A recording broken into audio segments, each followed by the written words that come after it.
अस्सलाम वालेकुम my YouTube family, welcome to live with style. Neck की कटिंग के लिए यहाँ पर मैंने चेपी को फोल्ड करके 6 इंच इसकी चौड़ाई ली है। डीपनेस मैंने यहाँ पर 10 इंच ली है। चौड़ाई आपकी थोड़ी डीपनेस से ज़्यादा होनी चाहिए। बहुत ही प्यारा नेक का डिज़ाइन बनने जा रहा है। कटिंग के लिए मैंने 2.5 इंच नेक की चौड़ाई की निशान लगाया है। थोड़ा सा नीचे की जाने भी हम एक और निशान लगाएंगे 2.5 इंच पर। डीपनेस मैं यहाँ पर 5.5 इंच ले रही हूँ। कटिंग इस तरह से है कि आगे चलकर मज़ीद कटिंग होगी तो हमारी नेक की डीपनेस भी पूरी हो जाएगी। राउंड शेप देनी है हमने, किसी भी आप टूल की मदद से इस तरह से राउंड शेप दे सकते हैं। इस ट्रिक से आपकी राउंड शेप 100% आएगी। उसके बाद आधे इंच पर हमने बाहर की जानिब एक निशान लगाना है और इसको भी हमने अच्छे से जो है वो राउंड शेप दे लेनी है। आधे इंच के निशान के बाद अब हमने पौने इंच का निशान लगाना है।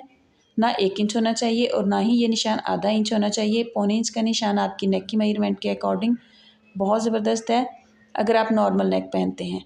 उसके बाद बाहर की जानिब हमने आधे इंच का एक और निशान लगाना है और इसको भी इस तरह से राउंड शेप दे लेनी है। उसके बाद नेक की डीपनेस में हमने 2.5 इंच का एक निशान लगाना है। यहाँ पर आपने ध्यान रखना है जो ऊपर वाली हमारी फर्स्ट वाली राउंड शेप है वहाँ से हमने मेजरमेंट लेनी है। यहाँ से 2.5 इंच का निशान लगाएंगे डीपनेस में। चौड़ाई में हमने 1 इंच का निशान लगाना है। जब कटिंग होगा खुलेगा तो ये 2 इंच का हमारा ट्रायंगल तैयार हो जाएगा। इसको इस तरह से स्केल की मदद से हमने ट्रायंगल शेप देनी है। कटिंग का मार्जिन तकरीबन आधे इंच का देते हुए बाहर की जानिब भी हमने इस तरह से स्केल की मदद से निशान लगा लेना है। उसके बाद हमने ऊपर की जानिब एक निशान लगाना है। इसकी कटिंग नहीं करनी इसलिए कि जब हम नेक को पेस्ट करें तो ये नेक की हमारी स्ट्रिप सेम रहें। अब हमने जहाँ जहाँ कटिंग करनी है वहाँ पर हमने इस तरह से निशान लगा लेना है। ट्रायंगल में हमने कटिंग करनी है सारी इस तरह से निशान लगाने के बाद हम कटिंग स्टार्ट करेंगे। पहले हमने ट्रायंगल की कटिंग करनी है, उसके बाद बाई वाला जो एक्स्ट्रा चेपी है उसको कट करके हम साइड पे कर देंगे और राउंड शेप वाला जो नेक का चेपी है उसको हमने फेंकना नहीं है, उसको हमने आगे चल के यूज़ करना है। इस तरह की छोटी छोटी ट्रिक्स जो होती हैं वो आपकी नेक की डिज़ाइनिंग में, किसी भी डिज़ाइनिंग में बहुत हेल्पफुल रहती हैं। अंदर वाला जो हमारा पौने इंच का निशान था उसको हमने इस तरह से कटिंग करके निकाल देना है। ये शेप हमारी आ गई है। अब हमने जो है फैब्रिक शर्ट का लिया उसको सेंटर कर लेना है गरम आयरन के साथ। ये वाला चेपी जो हमने राउंड शेप में निकाला था उसको इस तरह से हमने पेस्ट कर लिया है।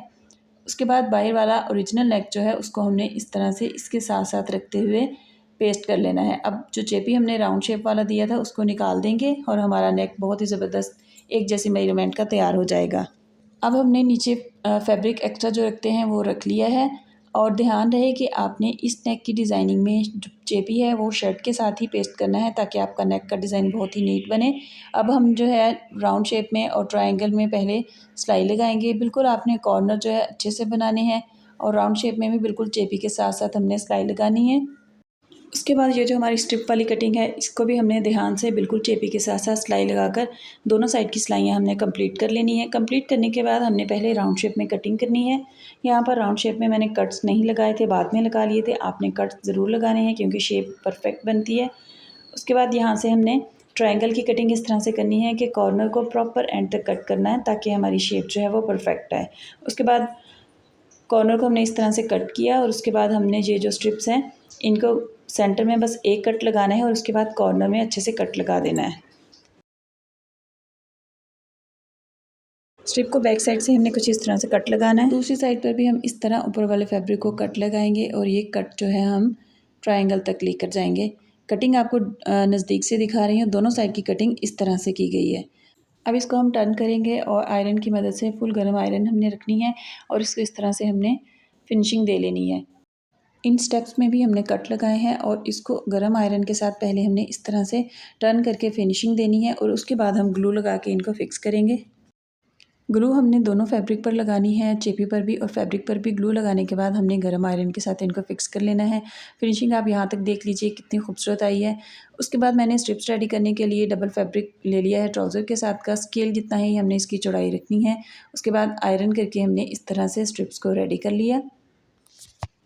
स्ट्रिप्स की हमने कटिंग कर लेनी है, पहले इनको मेजर करना है इस तरह से। उसके बाद हमने फोल्ड करके दोनों साइड की स्ट्रिप्स की कटिंग कर लेनी है। अब हमने इनको पहले इस तरह से एडजस्ट करना है। तमाम स्ट्रिप्स का गैप हमारा जो है सेम होना चाहिए। एडजस्ट करने के बाद हम ग्लू की मदद से और आयरन की मदद से इनको फिक्स कर लेंगे। दोनों साइड की मैंने स्ट्रिप्स इस तरह से फिक्स कर ली हैं क्योंकि स्ट्रिप्स ऑलरेडी हमारी जो है ग्लू की मदद से फिक्स हो चुकी हैं। अब हमने बिल्कुल आराम से साथ साथ रखते हुए इसकी फिनिशिंग करते हुए सिलाई लगानी है। सिलाई लगाते हुए अपने ध्यान रखना है कि कोई भी स्ट्रिप जो है वो सिलाई से बाहर नहीं जाए। एंड पर आप नेक की फिनिशिंग चेक कीजिएगा। इस नेक को ज़रूर ट्राई कीजिएगा, बहुत नीट बहुत प्यारा बनता है। मेरे बताए हुए मेथड पर आप बनाएंगे तो यकीनन आपका नेक भी इतना ही हसीन बनेगा। कितना नीट कितना ही खूबसूरत हमारा नेक का डिज़ाइन बनकर तैयार हो गया है। आप भी ज़रूर ट्राई कीजिएगा, फिनिशिंग चेक कीजिए नज़दीक से, तमाम स्टेप्स कितनी प्यारी बनी है। तो मिलते हैं नेक्स्ट वीडियो में नए आइडियाज़ के साथ, नई डिज़ाइनिंग के साथ। तब तक के लिए अपना और अपनों का रखिए ख्याल। नेक्स्ट वीडियो तक के लिए अल्लाह हाफ़िज़।